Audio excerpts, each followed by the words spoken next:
নমস্কার, আমি অভিষেক। আজকে একবার ছোট্ট করে যে ডিস্টেম্পার বাচ্চাটির সিঙ্গুরের ট্রিটমেন্ট হচ্ছিল তার ট্রিটমেন্টের ভিডিও আপডেট এবং তার বর্তমান কন্ডিশন নিয়ে একটা ছোট্ট ভিডিও নিয়ে চলে এলাম আপনাদের সামনে।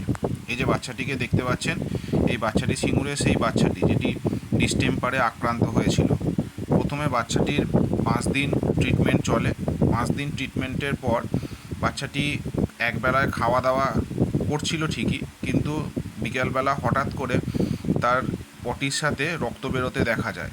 তো তৎক্ষণাৎ ডাক্তারবাবুর সাথে কথা বলা হয় এবং ডাক্তারবাবু বলেন যে বাচ্চাটিকে আরও 5 দিনের ট্রিটমেন্ট কন্টিনিউ করতে হবে। সেই মতো নতুন কিছু মেডিসিন ডাক্তারবাবু অ্যাড করে দেয় এবং 2টি মেডিসিন অ্যাড করার পর ইন্টারনাল ব্লিডিংটি কমেছে, কিন্তু এখনও সম্পূর্ণরূপে বন্ধ হয়নি। পটির সাথে অল্প অল্প রক্ত বেরোচ্ছে, কিন্তু বাচ্চাটি আবার যে বাচ্চাটি নেতিয়ে পড়েছিল সেই বাচ্চাটি আবার একটু চনমনে হয়ে উঠেছে এবং আশেপাশের গিয়ে ঘোরাঘুরি করছে এবং ডাকলে সাড়া দিচ্ছে এবং খাওয়া দাওয়া আবার প্রথম 3 দিনের মতো যেরকম নর্মাল ছিল সেরকম খাওয়া দাওয়া নর্মাল করছে। দেখুন, ট্রিটমেন্টের পরে বাচ্চাটি যে চনমনে হয়ে উঠেছে তার ভিডিও আপনাদের সামনে নিয়ে এলাম। এই যে আজকে দেখতে পাচ্ছেন এটি হলো 8 দিনের ট্রিটমেন্টের পর বাচ্চাটির অবস্থা। আগের থেকে বাচ্চাটি অনেকটাই ভালো আছে, তবে হ্যাঁ, অনেকটাই দুর্বল এবং হাঁটা চলা খুব বেশি করতে পারছে না।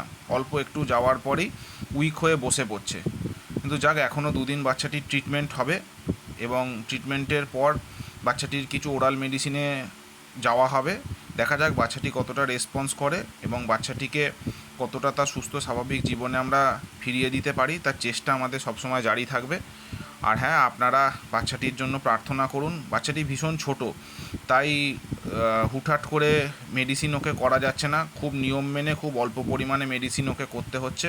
যাক, এটাই ভালো একটা জিনিস যে বাচ্চাটি ট্রিটমেন্টে সাড়া দিচ্ছে এবং ট্রিটমেন্টের পরে এখন আগের থেকে অনেকটাই ভালো আছে। আপনারা দেখতে পাচ্ছেন বাচ্চাটি হেঁটে হেঁটে এদিক ওদিক ঘুরে বেড়াচ্ছে। যাক, বাচ্চাটি আরও 2 দিন ট্রিটমেন্ট হোক এবং ট্রিটমেন্টের শেষে বাচ্চাটি কেমন থাকে সেটি আপনাদের সামনে নিয়ে আসবো। আর ভগবানের কাছে প্রার্থনা করুন বাচ্চাটি যেন অতি দ্রুত তার সুস্থ স্বাভাবিক জীবনে ফিরে চলে। ধন্যবাদ। ভিডিওটি দেখবেন এবং ভালো লাগলে লাইক, শেয়ার এবং সাবস্ক্রাইব করবেন। ধন্যবাদ।